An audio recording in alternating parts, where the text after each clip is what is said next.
नमस्कार दोस्तों, कैसे हैं आप सब। और ये हमारा लेक्चर 2 है, दूसरा दिन हमारा है। 10 क्वेश्चन हम लोग कर रहे हैं। पहले क्लास में आप लोगों ने अच्छा साथ दिया, ठीक है। जो भी लोग उस क्लास को देखे थे, आप सबसे एक निवेदन है कि क्लास को कंटिन्यू जरूर करिएगा, ठीक है ना। और कमेंट बॉक्स में जो क्वेश्चंस पूछ लिए जाए वो बता दीजिएगा। देखिए, कहने के लिए मैं 10 क्वेश्चन डिस्कस करूंगा, बट उस 10 क्वेश्चन के सराउंडिंग बहुत इंपॉर्टेंट एरिया डिस्कस करूंगा। अब हम लोग आज का पहला क्वेश्चन डिस्कस करते हैं, यानी अपने प्रोग्राम का हम लोग 11th नंबर क्वेश्चन डिस्कस करते हैं। वो क्वेश्चन वैसे तो नेचर में फैक्चुअल है। क्वेश्चन क्या है कि हाल ही में भारत के किसी महान्यायवादी यानी अटॉर्नी जनरल के तौर पे क्या किया गया, रीअपॉइंटेड किया गया। अब मैं आपसे एक चीज बोलना चाहूंगा। देखो, क्वेश्चन क्या है, रीअपॉइंटेड के ऊपर है, ठीक है, ध्यान देना। यानी जिन पर्सनालिटी को, ठीक है, जिन पर्सनालिटी को अभी अटॉर्नी जनरल बनाया गया होगा, वो भारत के इसके पूर्व भी अटॉर्नी जनरल रहे होंगे। तो देखिए, आंसर अगर आप जाओगे, ठीक है, तो मुकुल रोहतगी का नाम है। ये आप 3 ऑप्शन काट जाओ, इसके सही ऑप्शन है आर वेंकट रमणी। तो एक तो फैक्चुअली याद करो आप लोग कि वो पर्सनालिटी कौन है जिनको रीअपॉइंट किया गया, तो वो है आर वेंकट रमणी। 2022 में भी इनको बनाया गया था और अभी फिर से इनको रीअपॉइंट किया गया। हमको पता है, हम अपनी कॉन्स्टिट्यूशन की बात करें तो आर्टिकल 76, आपका जो आर्टिकल 76 है, ये किसके ऊपर चर्चा करता है। तो आर्टिकल 76 कहता है कि भारत के पास एक महान्यायवादी होगा, यानी भारत के महान्यायवादी का क्या करता है, प्रावधान करता है। और ये क्या है, ये सर्वोच्च कानूनी अधिकारी होता है, ठीक है, सर्वोच्च कानूनी, ये भारत सरकार का सर्वोच्च कानूनी अधिकारी होता है, ठीक है। ये बात चीफ, ठीक है, लीगल एडवाइजर होता है, चीफ लीगल आपका एडवाइजर होता है, ठीक है। तो ये भारत सरकार क्या है, सर्वोच्च कानूनी अधिकारी होता है। इसकी नियुक्ति कौन करता है, तो सिंपल सी बात है, इनकी नियुक्ति की जाती है आपके राष्ट्रपति के द्वारा। इनकी नियुक्ति किसके द्वारा की जाती है, राष्ट्रपति के द्वारा की जाती है। और चूंकि ये राष्ट्रपति के प्रसाद पर्यंत पद धारण करते हैं, ध्यान देना, ये राष्ट्रपति के प्रसाद पर्यंत पद धारण करते हैं, इसी के लिए इनका कार्यकाल क्या होता है, फिक्स होता है सामान्यतया, ठीक है। इनका कार्यकाल क्या होता है, फिक्स नहीं होता है। ये अपने दिमाग में हम लोग रखेंगे, ठीक है। कोई इनका कार्यकाल ऐसे निश्चित नहीं है। ये बेसिक फैक्ट्स हो गए जिनके बारे में हमको जान लेना ही चाहिए, ठीक है, जिनके बारे में हमको जान लेना चाहिए, ठीक है। अब हम लोग देखें आर्टिकल 76 के अलावा इनके बारे में कुछ और इंपॉर्टेंट आर्टिकल्स है जिसके बारे में आप दिमाग में रखना।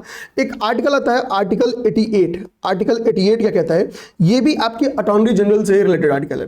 देखो, पार्लियामेंट की हम लोग बात करें तो संसद में महान्यायवादी उपस्थित रह सकता है, ठीक है, कार्यवाही में भाग ले सकता है, लेकिन जब बात आएगी वोटिंग करने की तो इसके पास वोटिंग करने का अधिकार नहीं है, ठीक है। बोल सकता है, कार्यवाही में भाग ले सकता है, लोकसभा में भी, राज्यसभा में भी, यानी संसद में, लेकिन इसके पास वोट देने का अधिकार नहीं होता है, वोट का राइट नहीं है, वोट का अधिकार नहीं होता है,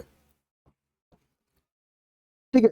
अच्छा, ये हम सिंपल सोच सकते हैं, वोट का अधिकार नहीं, भाई वोटिंग का राइट किसके पास होगा, वही होगा जो संसद का सदस्य होगा, जो संसद का सदस्य होगा। चूंकि क्या है, ये संसद के सदस्य होते नहीं है, चूंकि ये क्या है, संसद के सदस्य नहीं होते हैं, तो सिंपल सी बात है, वोटिंग का राइट इनके पास नहीं होता है, वोटिंग का राइट इनके पास नहीं होता है। तो ये इतनी सारे फैक्ट्स को देखा कि भाई आर्टिकल 76 क्या कहता है कि चीफ लीगल एडवाइजर है ये, ठीक है, राष्ट्रपति के प्रसाद पर्यंत पद धारण करते हैं।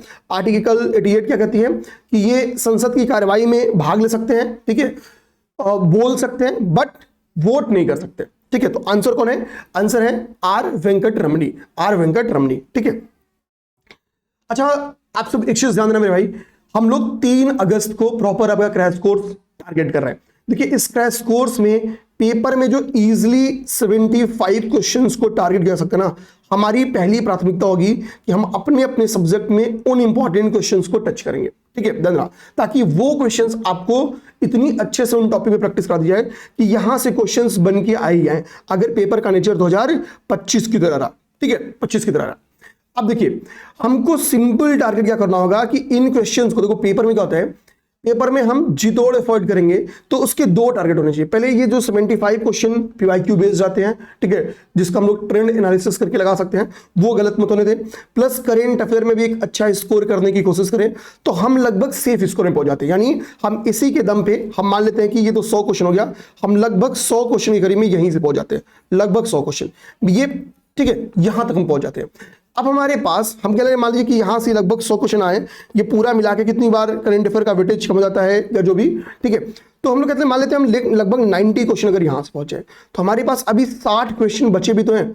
अगर यहां से कुछ क्वेश्चन आपके माइनस होंगे तो इन 60 में से क्या 0 क्वेश्चन सही होंगे? मेरी बात समझे ना। और हम ऐसा नहीं है कि केवल वो पढ़ाएंगे जो PYQ में आया है, ठीक है, नहीं, हम लेकिन उन जगहों को ज्यादा फोकस करेंगे जहां से क्वेश्चंस बनने की पूरी संभावना है। यानी लास्ट 10 इयर्स में जिन टॉपिक को ज्यादा लोगों ने टच किया है, हम उन टॉपिक्स को छोड़ेंगे ही नहीं। मेरी बात समझे ना।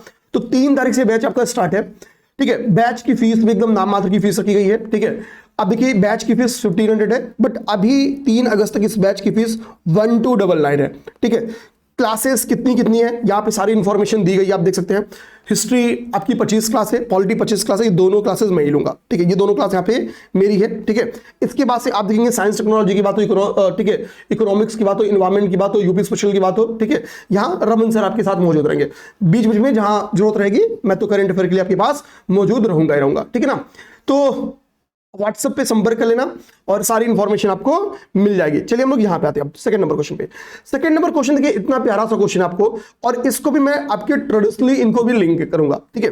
वो क्वेश्चन आपका देखो, कुछ तो फैक्ट मैंने क्या किया है आपके क्वेश्चन में ही शामिल किया है। ये क्वेश्चन देखो क्या बनाया हूं। क्वेश्चन है कि हाल ही में गार्डन रीच शिप बिल्डर्स एवं इंजीनियर्स लिमिटेड, पहले तो आप दिमाग में ये रखना, ठीक है, कहीं भी ठीक है, जो निर्माण करता है, ठीक है, उनका नाम कितनी बार आपके साइंस के करेंट अफेयर में आ जाता है। तो अभी हम जिसके बारे में बात करने वाले हैं, ठीक है, जिसके बारे में बात करने वाले हैं, उसका निर्माण किसने किया है? Garden reach ship builders and engineers limited के द्वारा, ठीक है। तो कह रहा है कि अभी हाल ही में गार्डन रीच बिल्डर्स लिमिटेड ने कोलकाता में, ठीक है, भारतीय सेना के लिए यार्ड 3039 नाम से, ध्यान देना, यार्ड 3039 नाम से निर्मित अगली पीढ़ी की क्या है, अपतटीय गश्ती पोस्ट का क्या किया गया, जलावतरण कराया गया। इसका नाम क्या है? तो पहली बात ध्यान देना कि यहां पे आपको क्या क्या चीज बता रहा है। पहली चीज ये बता रहा है कि अभी जो यार्ड आपका 3039, क्वेश्चन कितनी चीज को आपको बता रहा है, ध्यान देना, फैक्ट्स को बहुत ध्यान से फोकस करना। तो कह रहा है भाई जो यार्ड 3039 है, ठीक है, इसके बारे में कह रहा है पहली बात कि भाई ये क्या है, पहला इंफॉर्मेशन दे रहा है कि ये आपका एक अपतटीय गश्ती पोत है, पहली बात, ठीक है, ये एक अपतटीय गश्ती पोत है। इसका जलावतरण कहां किया गया? तो कोलकाता में किया गया। किसके द्वारा इसको निर्मित किया गया? तो इसको निर्मित किया गया garden reach ship builders and limited, engineers limited के द्वारा। तो 3 फैक्ट तो आपने क्वेश्चन में लिखा है। अब देखो इसका एक बहुत प्यारा सा नाम रखा गया है यार्ड 3039 का, और वो नाम है संघमित्रा। इसको संघमित्रा के नाम से भी जानते हैं। पेपर में चांसेस है क्वेश्चन आ जाए कि हाल ही में संघमित्रा जिसका जलावतरण किया गया, ठीक है, वो क्या है? तो वो एक ध्यान देना, ये एक अपतटीय गश्ती पोर्ट है। ये अपने दिमाग में फैक्ट रखे रहना, ऐसे भी क्वेश्चन में निकाल सकते हैं। तो आंसर तो खैर मैंने आपको बता दिया भाई कि इसका आंसर क्या है, संघमित्रा है, संघमित्रा है। अब हम अगर संघमित्रा के बारे में ध्यान से जानने की कोशिश करें तो संघमित्रा किसका नाम था? तो हमको पता है कि संघमित्रा जो था वो अशोक के पुत्री का नाम था। हम लोग पेपर में पढ़ते हैं कि अशोक के एक पुत्र थे, उनका नाम था महेंद्र, ठीक है, उनका नाम था महेंद्र, और उनकी एक पुत्री थी, उनका नाम क्या था? संघमित्रा। जब हम लोग देखेंगे कि अशोक बौद्ध जो बुद्ध धम्म था, ठीक है, जब धम्म के प्रचार के लिए बहुत सारे लोगों को क्या करता है कि विभिन्न देशों में भेजता है, उनमें अपने पुत्र और पुत्री को भी उसने भेजा है। और कहां भेजा था? तो इन लोग को भेजा था ताम्रपर्दी या सिंघल द्वीप कहते हैं, सॉरी, सिंघल द्वीप भेजा था। और वर्तमान में सिंघल द्वीप को हम लोग श्रीलंका के नाम से जानते हैं, ध्यान देना। इस सिंघल द्वीप का संबंध आपके चोलों से भी है, ध्यान देना, चोल शासकों से भी इस सिंघल द्वीप का संबंध है, ठीक है। अभी मैंने आपको कल पढ़ा था कि कुल कुछ 11वीं सदी के कुछ चोल ताम्रपत्र थे जिसको मोदी जी एक देश में विजिट किए थे, और उन लोगों ने क्या किया, मोदी जी को उन ताम्रपत्रों को दिया था कि भारत लाने के लिए दिया था, ठीक है। तो ये सब फैक्ट्स में दिमाग रखना। चोल शासक हमको पता है, ठीक है, 3 चोल शासकों का संबंध है आपके सिंघल द्वीप का। तो उनके दिमाग में वो फैक्ट्स आप लोग चोला पढ़ना तो हम लोग अपने दिमाग में रिकॉल कर लेंगे उसको, ठीक है। अच्छा, इतना ही नहीं, देखिए सोन भेजा था, सोन देश बेसिकली भेजी गई थी, ठीक है, यानी स्वर्ण भूमि में बेसिकली भेजा गया था, ठीक है। किसको? तो एक सोन करके थे, सोन और उत्तर करके थे, उनको जो स्वर्ण भूमि थी, ठीक है, जिसको बेसिकली हम लोग थाईलैंड या म्यांमार वाला जो लैंड है, ठीक है, वहां पे भेजा गया था। किसको? सोन को और उत्तर को। इसी तरीके से कुछ एक रक्षित का नाम आता है, ठीक है, जिसको साउथ में वन भेजा गया था, रक्षित को अशोक के द्वारा। तो अशोक ने किसको किसको कहां भेजा, ये पेपर में क्वेश्चन आता है। उसमें सबसे इंपॉर्टेंट आपका महेंद्र और संघमित्रा है, ठीक है। इसके बीच में एक नाम और आता है, ठीक है, मध्यंतिक, ठीक है, मध्यंतिक नाम आता है, ठीक है। इनको भेजा गया था कश्मीर और गांधार, कश्मीर और गांधार धर्म के प्रचार के लिए, कश्मीर और गांधार भेजा गया था। तो ये कुछ इंपॉर्टेंट फैक्ट्स हैं, ठीक है, जिसको हम लोग अपने दिमाग में रखेंगे, जिसको हम लोग दिमाग में रखेंगे। तो संघमित्रा कौन थी, कुछ बेसिक फैक्ट्स हमने अपने दिमाग में रख लिया और अपना काम चल गया यहां से, ठीक है। आते हम लोग, ठीक है। इंग्लिश में भी नीचे क्वेश्चंस है, तो किसी को परेशान नहीं होना है, ठीक है। सारे कंटेंट और नीचे क्वेश्चन इंग्लिश में, फैक्चुअल इंफॉर्मेशन है तो बहुत दिक्कत की बात नहीं है। आप आइए यहां पे, नेक्स्ट क्वेश्चन क्या है, अगला क्वेश्चन।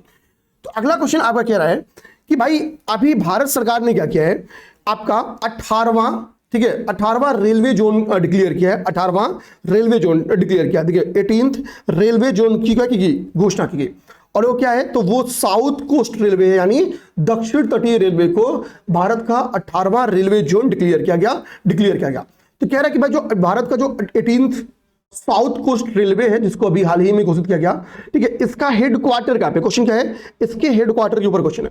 तो हेडक्वार्टर कहां पे इसका, ठीक है। तो इसका हेडक्वार्टर आप ध्यान देना, जो 18वां आपका रेलवे जोन है, ठीक है, याद रहा। तो ये आपका है विशाखापत्तनम, ठीक है, आपका आंध्र प्रदेश, विशाखापट्टनम आंध्र प्रदेश, इसका राइट आंसर है विशाखापट्टनम आंध्र प्रदेश। अब हमको देखो पेपर में क्या है ना, पेपर में इसका सही आंसर तो हम लोग सीधा क्या किए, याद कर लिए कि भाई विशाखापट्टनम आंध्र प्रदेश अभी हाल ही में घोषित किया गया, जो 18th रेल जोन है उसका हेडक्वार्टर हो गया।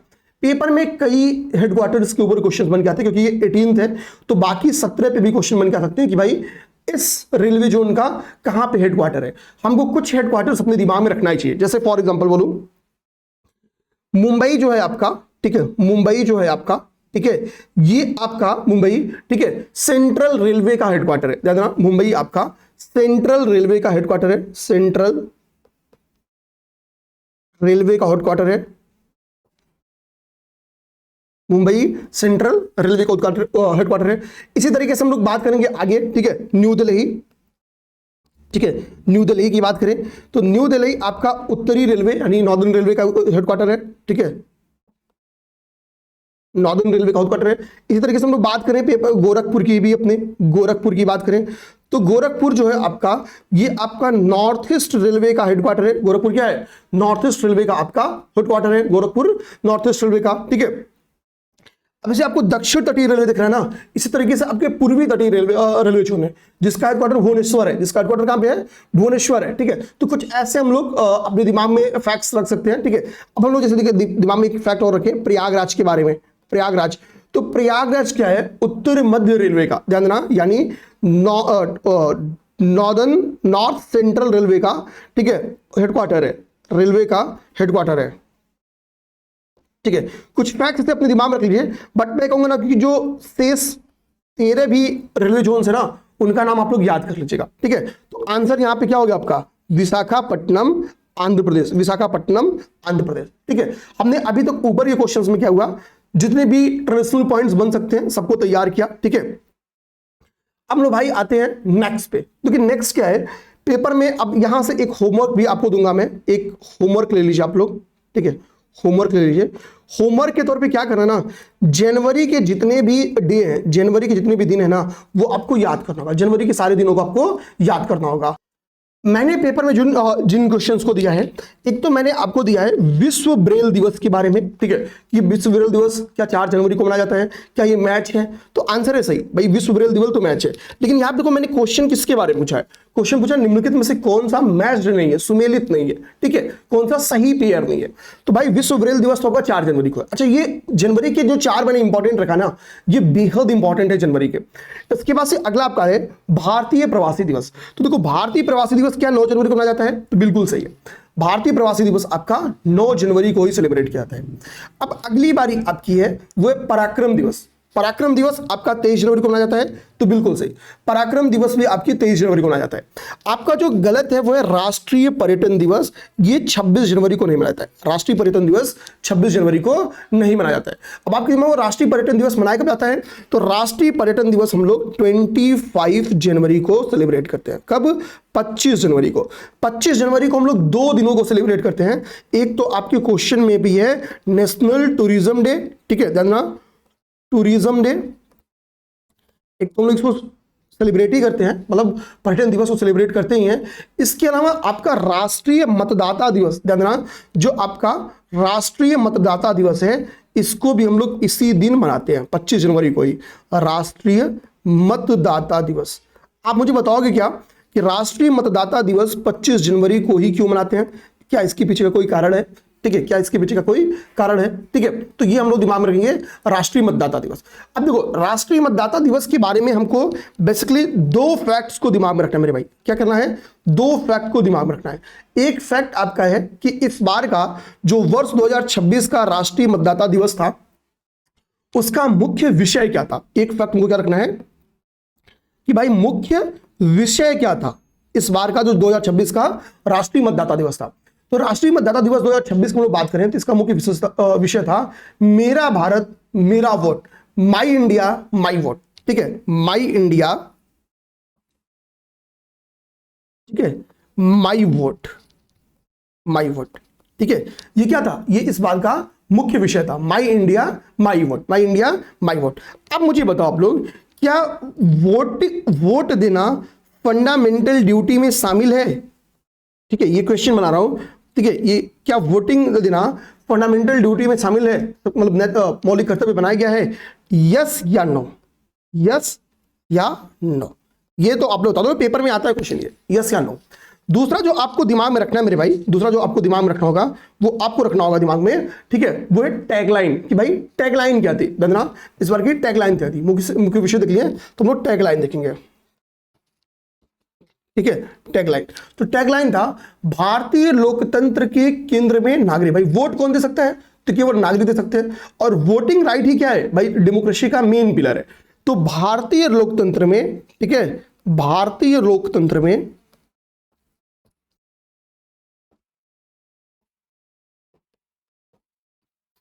भारतीय लोकतंत्र के केंद्र में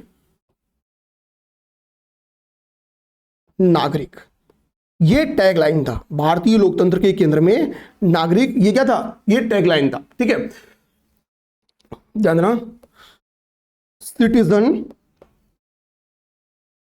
at the heart of Indian democracy, Indian democracy.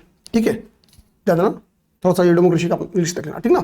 तो ये इसकी टैगलाइन थी, तो हमको टैगलाइन भी याद रखनी है और हमको मुख्य विषय भी याद रखना है। तो हमने क्या देख लिया कि भाई 25 जनवरी को टूरिज्म डे और राष्ट्रीय मतदाता दिवस दोनों मनाते हैं, टूरिज्म डे और राष्ट्रीय मतदाता दिवस। फिर हमने 2026 का मुख्य विषय देख लिया और क्या टैगलाइन थी, इस टैगलाइन को देख लिया। अब देखो हमको दिमाग में क्या रखना है, हमको दिमाग में क्या रखना है भाई, विश्व ब्रेल दिवस तो हम 4 जनवरी को मनाते हैं, विश्व ब्रेल दिवस 4 जनवरी को मनाते हैं। उसकी अगले ही दिन यानी 5 जनवरी को, अब मान लो ब्रेल दिवस हमको पता हम किसके लिए सेलिब्रेट करते हैं, ठीक है, तो उनको क्या, उनको पशु पक्षी क्या पता दिखाई पड़ेंगे या नहीं, ठीक है, बताना। तो सिंपल सी बात है, अगला हमको ऐसे दिमाग रखना है कि अगले दिन हम लोग राष्ट्रीय पक्षी दिवस मनाते हैं। ये पेपर में आया नहीं है बट दिमाग में रखना, राष्ट्रीय पक्षी दिवस हम लोग क्या करते हैं, अगले दिन मनाते हैं, यानी हम लोग मनाते हैं 5 जनवरी को। कब मनाते हैं? 5 जनवरी को राष्ट्रीय पक्षी दिवस मनाते हैं, राष्ट्रीय पक्षी दिवस मनाते हैं। भाई प्रवासी भारतीय हैं, तो जो प्रवासी भारतीय हैं उनको एक लैंग्वेज तो ऐसी है जो जरूर आती होगी। कौन सी लैंग्वेज? तो वो हिंदी जरूर आता होगा, हिंदी। तो ध्यान देना कि विश्व हिंदी दिवस हम लोग कब मनाते हैं? 10 जनवरी को मनाते हैं। विश्व हिंदी दिवस कब मनाते हैं? 10 जनवरी को। तो 10 जनवरी को हम लोग क्या मनाते हैं? हिंदी दिवस। ये विश्व हिंदी दिवस मनाते हैं हम लोग, विश्व हिंदी दिवस हम लोग कब मनाते हैं? 10 जनवरी को। भाई अगर हम लोग प्रवासी अपने मिलेंगे तो किस भाषा में बात करेंगे? तो मैक्सिमम चांस हिंदी में बात करें। क्यों? क्योंकि भाई मुख्यतः यहाँ पे हिंदी भाषी है, तो हिंदी एक रीजन हो सकता है, ठीक है। और 23 तारीख को हमने क्या पढ़ा कि हमको क्या करते हैं? पराक्रम दिवस मनाते हैं, ठीक है। हमको देखेंगे कि इस वक्त जो सेना है, तो सेनाओं में महिलाओं की भूमिका बड़ा सकारात्मक हुई है, ठीक है, बड़ा सकारात्मक हुई है। तो हम लोग कह सकते हैं आगे कि जो राष्ट्रीय बालिका दिवस है, देखो जो 23 तारीख है ना, तो नेक्स्ट डे 24 तारीख को, 24 जनवरी को हम लोग 2 चीज बहुत अच्छे से सेलिब्रेट करते हैं। 24 तारीख को राष्ट्रीय बालिका दिवस, राष्ट्रीय बालिका दिवस और अंतर्राष्ट्रीय शिक्षा दिवस, दोनों ही चीज मनाई जाती है। हम एटलीस्ट राष्ट्रीय बालिका दिवस तैयार करेंगे, राष्ट्रीय बालिका दिवस, बालिका दिवस ये कब मनाते हैं? 24 जनवरी को। अब देखिए इतने सारे फैक्ट्स को हमने यहां पे कंप्लीट किया। पहले क्या दिखा कि विश्व ब्रेल दिवस 4 जनवरी को, फिर विश्व प्रवासी दिवस 9 जनवरी को, पराक्रम दिवस 23 जनवरी को, और राष्ट्रीय पर्यटन दिवस, ठीक है, राष्ट्रीय पर्यटन दिवस या राष्ट्रीय मतदाता दिवस दोनों ही को मनाते हैं 25 जनवरी को, ठीक है। तो ये 4 तो क्या थे, मेन थे। 25 जनवरी को हमने देखा 2 चीज मनाते हैं, टूरिज्म डे भी मनाते हैं और राष्ट्रीय मतदाता दिवस भी मनाते हैं। फिर हमने क्या किया, 2026 की टैगलाइन और मुख्य विषय देखी, ठीक है। टैगलाइन क्या है, भारत लोकतंत्र के केंद्र में नागरिक, और मुख्य विषय क्या है, my India my vote, my India my vote, ठीक है। ये भाई कई बार याद करना पड़ेगा, मुझे खुद नोट डाउन चीजों को कर लेना पड़ेगा कि फैक्ट्स पढ़ाते समय ना दिमाग से उतरे, ठीक है। तो आप लोग को भी मतलब रिविजन तो करना ही पड़ेगा, ठीक है ना, ध्यान रखो। नेक्स्ट आते हैं 15वां नंबर क्वेश्चन। 15वां नंबर क्वेश्चन जो है उसको ध्यान से देखेंगे आप लोग, तो वो आपका क्वेश्चन में है आपके, ठीक है, राज्यपाल के ऊपर, ठीक है, राज्यपाल के ऊपर। क्वेश्चन क्या है कि हाल ही में क्या हमको पता है कि भाई कई सारे राज्यों के राज्यपालों की नियुक्ति की गई, कई सारे राज्यों के राज्यपालों की नियुक्ति की गई। अब जो राज्यपालों की नियुक्ति की गई ना, वो पेपर में क्वेश्चन बन के आ सकता है या आता ही रहता, हम लोग कह सकते हैं। तो हम लोग उन चीज को अपने दिमाग में रख के तैयार कर लेते हैं जो नवीन राज्यपालों की नियुक्तियां है। क्वेश्चन को ध्यान से देखिए आप लोग। तो क्वेश्चन क्या है, मैंने यहाँ पे इसको भी सुमेलित नहीं टाइप का क्वेश्चन बनाया, ध्यान ना। तो ये भी क्या है, सुमेलित नहीं टाइप का क्वेश्चन है, ठीक है। वो क्या है, नंद किशोर यादव जी का नाम है, ठीक है, नंद किशोर यादव जी का नाम है, ठीक है, नागालैंड। लेफ्टिनेंट जनरल सैयद अता हुसनैन का नाम है, ठीक है। इसके बाद से RN रवि का नाम है और कविंद्र गुप्ता का नाम है, ठीक है। ये चार पर्सनालिटी का नाम है, इनको राज्यपाल बनाया। तो देखिए यहां पे आप एक नाम को ध्यान से रखना, RN रवि, ठीक है। RN रवि को हमने किससे मैच कराया है, उत्तराखंड से। RN रवि उत्तराखंड के नहीं है। RN रवि जो राज्यपाल बने हैं किसके बने हैं, पश्चिम बंगाल के बने हैं, ध्यान देना। RN रवि पश्चिम बंगाल के राज्यपाल बना गया। तो पहले तुमको डायरेक्टली फैक्ट याद कर जाना है, तो यानी नंद किशोर, ठीक है। तो नंद से नागालैंड याद कर जाओ, नंद किशोर नागालैंड, ठीक है। और लेफ्टिनेंट जनरल सैयद अता हुसनैन, ठीक है, बिहार ये सिंपल तरीके से तैयार हो जाएगा, ठीक है ना। कविंद्र गुप्ता हिमाचल प्रदेश से याद करिए, ठीक है। तो रवि कहाँ, सूरज कहाँ होगा, तो वेस्ट बंगाल में, ठीक है। भाई भाजपा का पहली बार सूरज वेस्ट बंगाल में होगा। तो हम लोग कहते हैं RN रवि उत्तराखंड नहीं, मतलब ये उत्तराखंड काट देना, वेस्ट बंगाल इसका सही आंसर है, वेस्ट बंगाल इनके सही आंसर है, ठीक है। तो हमने क्या देख लिया, हमने देखा यहाँ पे भाई 4 हमने जो राज्यपालों की नियुक्तियां थी वो 4 नियुक्तियां हमने तैयार कर लिया, 4 नियुक्तियां हमने तैयार कर लिया, ठीक है, ध्यान देना। अच्छा, इसके बाद से हम लोग कुछ राज्यपाल से रिलेटेड इंपॉर्टेंट फैक्ट्स देखें, ठीक है, जो पेपर में अक्सर देखोगे कि क्वेश्चन बन के आ सकता है। तो राज्यपाल के संदर्भ में जो आपकी व्यवस्था की गई है, ठीक है, संविधान में, तो देखिए आर्टिकल 153 अनुच्छेद 153, जानना कुछ आर्टिकल्स हमको तैयार करना होगा। पेपर में आप हर साल देखो क्वेश्चन बन के आता है आर्टिकल 153।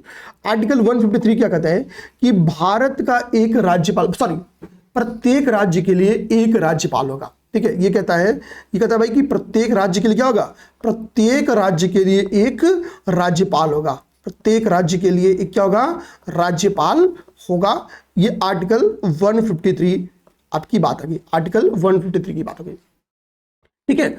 अब बात आती है कि क्या एक व्यक्ति एक से अधिक राज्यों का राज्यपाल नहीं बन सकते हैं। तो एक अमेंडमेंट किया गया, वो है 7th कॉन्स्टिट्यूशनल अमेंडमेंट, 7वां संविधान संशोधन, ठीक है। 7th कॉन्स्टिट्यूशनल अमेंडमेंट में बोला है कि एक व्यक्ति एक से अधिक राज्यों का, ठीक है, 2 या यानी हम लोग कह सकते हैं एक व्यक्ति 2 या 2 से अधिक, या 2/2 प्लस लिख देते हैं, 2 या 2 से अधिक, 2 या, ठीक है, अधिक राज्यों का राज्यपाल नियुक्त किया जा सकता है, नियुक्त किया जा सकता है, ठीक है। अब देखिए आपकी इसके पास एक आर्टिकल हम लोग दिमाग में रखने भाई कि आर्टिकल 155, हमको पता है कि भाई राज्यपाल की नियुक्ति कौन करता है, तो राज्यपाल की नियुक्ति राष्ट्रपति के द्वारा की जाती है। तो राष्ट्रपति इनकी नियुक्ति करते हैं, आर्टिकल 155 हो गया, राष्ट्रपति द्वारा इनकी नियुक्ति की जाती है। ये फैक्ट हम लोग रख लेंगे। अब देखो हमको कुछ और भी फैक्ट्स को हम लोग बात करें, भाई कार्यकाल वगैरह आप लोग दिमाग में रखना। एक राष्ट्रपति की जो क्षमादान शक्ति है, पेपर में मेंस में भी तुलना पे क्वेश्चन आता है भाई राष्ट्रपति से इनकी शक्तियों की तुलना करने पे, तो हम लोग क्या कर सकते हैं कि राष्ट्रपति की जो क्षमादान शक्तियां हैं, ध्यान देना, राज्यपाल की जो क्षमादान शक्ति है वो किस अनुच्छेद में है, ध्यान देना मेरे भाई, राज्यपाल की क्षमादान शक्तियां किस अनुच्छेद में। कुछ आर्टिकल्स जो इंपॉर्टेंट है याद कर जाओ, वह आर्टिकल 161 में। आप लोग यहां से राज्यपाल चाहो तो होमवर्क के तौर पे तैयार कर सकते हो, ठीक है, 161 में, ठीक है, ये चीज दिमाग रखना, ठीक है। आगे हम लोग इंपॉर्टेंट बात अगर देखें 160 और ये तो हो गया आपका 161 हो गया, ठीक है, ध्यान देना। आर्टिकल 200 भी बेहद इंपॉर्टेंट है, ध्यान देना। आर्टिकल 2 जो हम लोग कहते हैं ना कि राज्यपाल के पास क्या है, बहुत सी विवेकाधीन शक्तियां हैं जिससे अक्सर आप केंद्र से टकराव देखने को मिल जाता है, तो वो बेसिकली यही है। आर्टिकल 200 क्या है कि राज्य विधानमंडल क्या कर सकती है भाई, कुछ बिल्स को या विधेयक को पारित कर सकती है, लेकिन राज्यपाल के पास क्या है, इस बात का अधिकार है, वो चाहे तो सहमति दे, वो चाहे तो सहमति ना दे, और जो राष्ट्रपति के विचारार्थ हेतु क्या करे, उस बिल को सुरक्षित रख ले, ठीक है। तो बिल पे अपनी राय क्या हो, इसके लिए क्या कर सकता है, बिल के उस ऊपर उसकी जो विवेकाधीन शक्तियां हैं उसके ऊपर चर्चा है, विवेकाधीन शक्तियां हैं उसके ऊपर आपका आर्टिकल 200 में चर्चा किया गया। किसमें, आर्टिकल 200 में चर्चा किया गया। इसी तरीके से आपका एक अनुच्छेद है आर्टिकल 213, ध्यान देना मेरे भाई, क्या है, आर्टिकल 213। आर्टिकल 213 क्या कहता है कि भाई हर समय विधानमंडल तो चल नहीं सकता है, तो हो सकता है कभी क्या हो, सत्र ना चल रहा हो, तो ऐसे समय मान लो किसी महत्वपूर्ण कानून की आवश्यकता पड़ गई, तो क्या होगा, कौन बनाएगा, क्योंकि विधानमंडल तो सत्र में है नहीं। ऐसे केस में राज्यपाल क्या कर सकता है, अध्यादेश जारी कर सकता है, अध्यादेश जारी कर सकता है, ध्यान देना। तो अध्यादेश की शक्तियां जो है ना, अध्यादेश शक्ति आपकी अनुच्छेद 213 में है, अध्यादेश की शक्ति। अब आगे हम लोग ध्यान देंगे कि देखो अध्यादेश की शक्तियों की सीमा के ऊपर क्वेश्चन आता है। देखो अध्यादेश जब जारी होता है तो वो क्या करता है, जो विधानमंडल के कानून है उनके समान शक्ति रखता है, ठीक है, इक्वली, लेकिन इसकी सीमा समय की है। भाई ऐसा तो नहीं भाई विधान बनाने का काम राज्यपाल का तो है नहीं, तो यानी क्या है, जब विधानमंडल का काम है तो विधानमंडल कभी तो सत्र में आएगी, तो और अधिकतम को पता है कि 2 सत्रों के बीच में 6 माह का मैक्सिमम गैप हो सकता है। तो यानी क्या है कि किसी अध्यादेश की जो अधिकतम अवधि होती है वो क्या होती है कि भाई जब सत्र शुरू हो जाए तो मैक्सिमम 6 सप्ताह के भीतर उसको पारित करा लेना होता है। कितना, 6 सप्ताह के भीतर। तो अगर सत्र की शुरुआत हो जाए, सत्र शुरू हो जाए तो 6 वीक के भीतर इसको क्या करना होता है, इसको पारित कराना जरूरी है। अगर 6 वीक के भीतर अध्यादेश को क्या हो, पारित नहीं होगा तो स्वतः अध्यादेश समाप्त हो जाएगा। इसका मतलब क्या हुआ, क्यों, क्योंकि विधानमंडल की सहमति उसको नहीं मिली। तो अब यहां पे आता है कि भाई अध्यादेश की अधिकतम आयु कितनी हो सकती है, तो भाई 2 सत्रों के बीच मैक्सिमम गैप कितना हो सकता है, 6 महीना, ठीक है, 6 महीना। मान लो 6 महीने के गैप के बाद क्या है, सत्र बैठी, सत्र शुरू हुआ, तो मैक्सिमम 6 वीक में आपको इसको पास कराना है, ठीक है। मैक्सिमम कितने वीक में, 6 वीक में। इसलिए कहा जाता है कि जो अध्यादेश की न्यूनतम आयु है, ठीक है, न्यूनतम नहीं सॉरी अधिकतम आयु है, तो वो कितना है, 6 मंथ 6 वीक, 6 मंथ 6 वीक, अधिकतम आयु कितनी है, 6 मंथ 6 वीक। अब ये बात समझ गए, ठीक है, इसको समझ गए हम लोग, ठीक है। आर्टिकल 161 ये हम लोग देख लिए, ठीक है ना। अच्छा आर्टिकल 200 हम लोग देख लिए, ठीक है। इसी तरीके से आप चाहो तो आर्टिकल 201 भी समझ सकते हो, खैर बात वही है। हम लोग आते हैं, ये चीजों को समझ लिए, अब हम लोग सीधा आते हैं उच्च न्यायालय के ऊपर, ठीक है। हम लोग नेक्स्ट हमारा कहाँ है, उच्च न्यायालय को आते हैं, ठीक है। जब हम लोग उच्च न्यायालय को ध्यान से देखेंगे तो देखो क्वेश्चन पहले सिंपल से जो क्वेश्चन क्या होना है, कह रहा उच्चतम न्यायालय के नए न्यायाधीशों के रूप में शपथ लेने वाली व्यक्तियों में से कौन शामिल नहीं है। देखो अभी हुआ क्या ना, 5 नए नियुक्ति की गई है, 5 नई नियुक्तियां की गई हैं, ठीक है। उच्चतम न्यायालय के न्यायाधीश के तौर पे 5 नई नियुक्तियां की गई है। मैंने आपको एक फैक्ट पढ़ाया होगा शुरू में कि अभी क्या हुआ कि सर्वोच्च न्यायालय के जो जजों की संख्या है उसमें भी वृद्धि की कर दी गई है।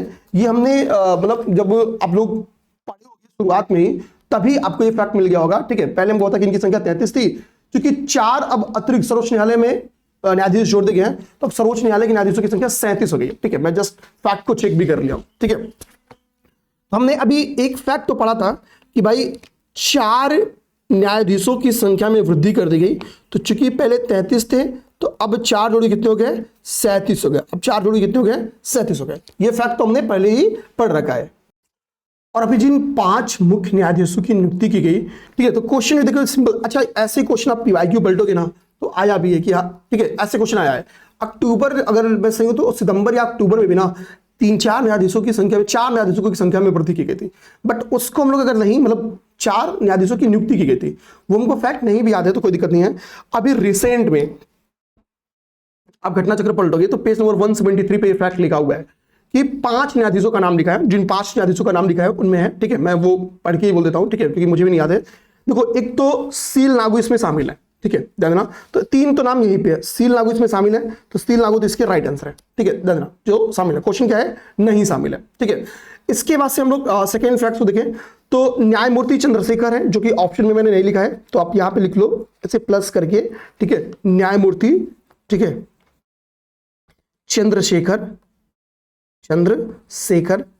ठीक है, ये हम लोग अपने दिमाग में रख लेंगे, न्यायमूर्ति चंद्रशेखर जी, ठीक है। अब हम लोग इसके बाद देखेंगे सचदेवा जी भी इसमें शामिल है, ठीक है, न्यायमूर्ति संजीव सचदेवा भी इसमें शामिल है, ये हम देख लेंगे, ठीक है। इसके बाद वरिष्ठ अधिवक्ता वी मोहना भी शामिल है। तो 3 तो ऑप्शन में ही आपके लिखा है नाम, 3 ऑप्शन में ही नाम लिखा है, ठीक है, कि न्यायमूर्ति सील नागू, ठीक है, न्यायमूर्ति संजीव सचदेवा, न्यायमूर्ति वरिष्ठ अधिवक्ता वी मोहना। ये 3 नाम तो हमको ऑलरेडी याद करना है, ये 3 नाम तो हमको यहीं से याद हो गए, ठीक है, ये 3 नाम को क्या है, यहीं से याद हो गया, ठीक है। ये 3 नाम, 2 नाम में हमको दिमाग रखना है, न्यायमूर्ति आपके एक चंद्रशेखर है, एक जो आपके है वो न्यायमूर्ति अरुण पल्ली है, न्यायमूर्ति अरुण पल्ली, तो न्यायमूर्ति अरुण पल्ली हम लोग लिख लेते हैं, अरुण पल्ली। तो पहली मेरी बात भाई, ठीक है, आप देखेंगे ये 5 नाम आपको याद रहना चाहिए, इसको मल्टीपल रिवीजन करोगे, एक बार में नहीं याद होगा, ठीक है। कुछ कीवर्ड ऐसे याद कर लो कि ऐसे सील याद कर लो, सील याद कर लो, संजीव याद कर लो, ठीक है, मोहन याद कर लो, ठीक है, चंद्रशेखर याद कर लो, ठीक है, और अरुण, ऐसे कुछ की टर्म्स याद कर लो तो भी आपके दिमाग में घूमते रहेगा नाम, बट इसको याद करना पड़ेगा। पेपर में देखो, पेपर में आयोग को भी बताएगा कि हमको फैक्चुअल, देखो पेपर में क्या है, सीधा है कि राष्ट्रीय और अंतर्राष्ट्रीय महत्व की घटनाएं पूछेंगे, तो ऐसे में ये नाम पेपर में आ सकते हैं, तो हमको इनका नाम याद ही करना है, ठीक है ना, याद ही करना है। आज की क्लास में करंट अफेयर थोड़ी लंबी हो जा रही है। अच्छा, हम लोग बात करेंगे सुप्रीम कोर्ट की, तो कुछ और इंपॉर्टेंट हम लोग बात देखते हैं। देखो, सुप्रीम कोर्ट के पास हम लोग कुछ चीजें जानते हैं कि सुप्रीम कोर्ट के पास क्या है, मूल क्षेत्राधिकार है। मूल क्षेत्राधिकार का मतलब क्या है कि मान लो कि भाई कोई विवाद आ जाता है सेंटर और स्टेट के बीच में या स्टेट और स्टेट के बीच में, तो दोनों स्टेट में मान लो हाई कोर्ट है तो कौन देखेगा, तो इसी के लिए मूल क्षेत्राधिकार का जो राइट है आर्टिकल 131 के तहत किसके पास है, सुप्रीम कोर्ट के पास, केवल सुप्रीम कोर्ट के पास है मूल क्षेत्राधिकार का राइट। हमको होता है सुप्रीम कोर्ट को हम लोग मौलिक अधिकारों का संरक्षक भी कहते हैं, ठीक है। आर्टिकल आप लोग पढ़ोगे 32, तो आर्टिकल 32 में हमको होता है कि मूल अधिकारों के संरक्षण के लिए क्या होता है, 5 प्रकार के रीट भी जारी कर सकती है, कौन, 5 रीट जारी करती है, 5 प्रकार के रीट जारी करती है कौन, सुप्रीम कोर्ट, ताकि मौलिक अधिकारों का संरक्षण किया सके, मौलिक अधिकारों का संरक्षण किया सके। हमको बताया आर्टिकल 32 को ही डॉक्टर अंबेडकर ने क्या कहा है, डॉक्टर अंबेडकर ने, ध्यान देना, डॉक्टर अंबेडकर ने संविधान की आत्मा क्या है, क्या कहा है, संविधान की आत्मा क्या है, संविधान की आत्मा का है। ये भी हमारे लिए इंपॉर्टेंट फैक्ट हो सकता है, संविधान की आत्मा का है, ठीक है, ये चीज हम लोग अपने दिमाग में रखेंगे।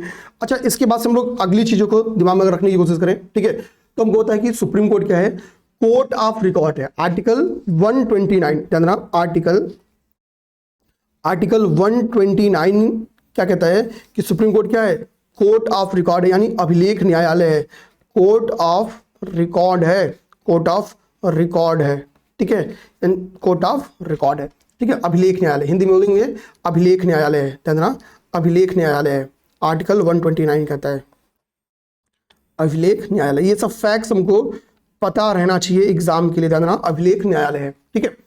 अच्छा, ये चीजें हम लोग समझ गए, ठीक है। फिर न्यायिक समीक्षा अगर हम लोग देखें, जुडिशियल रिव्यू की बात करें तो आर्टिकल 137 में, आर्टिकल 137 अब क्या है, जुडिशियल रिव्यू की बात करता है, जुडिशियल रिव्यू, न्यायिक समीक्षा की बात करता है, जुडिशियल रिव्यू की बात करता है, न्यायिक समीक्षा की बात करता है, ठीक है ना, ध्यान देना। चलिए अब बताइए आर्टिकल 143, चलिए मैं आपको होमवर्क देता हूं, आर्टिकल 143 क्वेश्चन मार्क बता देता हूं, आप कमेंट बॉक्स में बता दो, आर्टिकल 143 हैशटैग कमेंट कर दो आप, ठीक है, ठीक है, ये बता दो। हम लोग आते हैं नेक्स्ट फैक्ट को, अगले फैक्ट को दिमाग में रखते हैं। तो क्वेश्चन है हाल ही में, अब देखो ये कितना, ये 2024 में जो करंट अफेयर के क्वेश्चन थे अरेंजमेंट पे आ गए थे, इसी के लिए मैंने 2 क्वेश्चन फिर से अरेंजमेंट पे रखे, ठीक है, ध्यान देना। देखो 2024 में ये 3 प्रमुख निधन, और आगे 18वां नंबर क्वेश्चन देखोगे तो 18वें नंबर क्वेश्चन में भी मैंने 3 प्रमुख निधनों को रखा है, तो 6 इंपॉर्टेंट डेट हुआ है, ठीक है, और इन सभी को मैंने क्या किया है, आपको अरेंज करने के लिए रख दिया है, ठीक है। आप जब इंपॉर्टेंट महत्वपूर्ण व्यक्ति पढ़ोगे तो महत्वपूर्ण व्यक्ति में आपको सिंपल, आप जब जाओगे तो वहां पे धर्मेंद्र जी के बारे में, आशा भोसले जी के बारे में, विनोद कुमार शुक्ला जी के बारे में, सभी लोग के बारे में फैक्ट्स लिखे हुए हैं। मतलब फैक्चुअल इन्फॉर्मेशन तो आपको वहां से आराम से मिल जाएगा, ठीक है, ध्यान देना।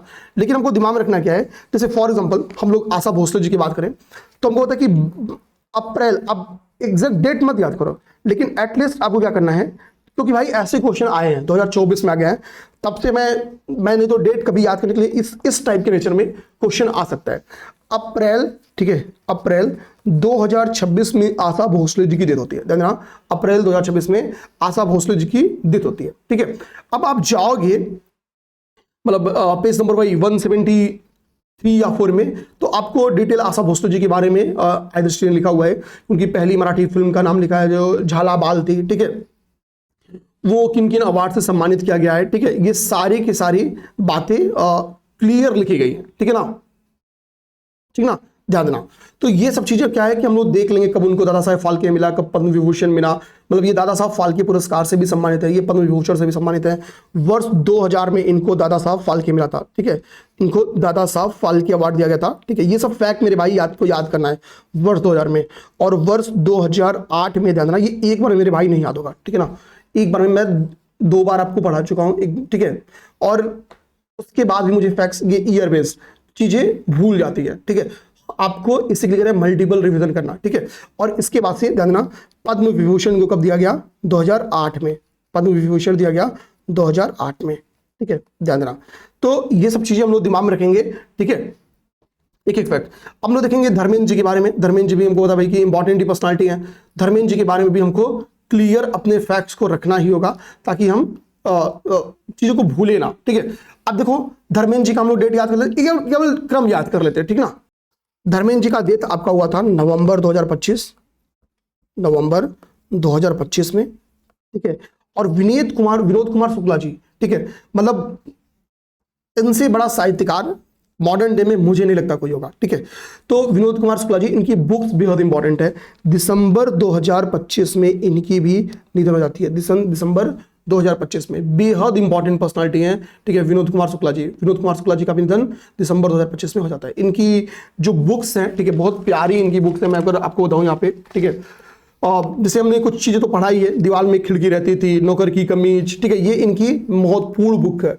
59 जो ज्ञानपीठ पुरस्कार था 2024 का, जो ज्ञानपीठ पुरस्कार है, उससे भी इनको सम्मानित किया गया था, ठीक है, ध्यान देना।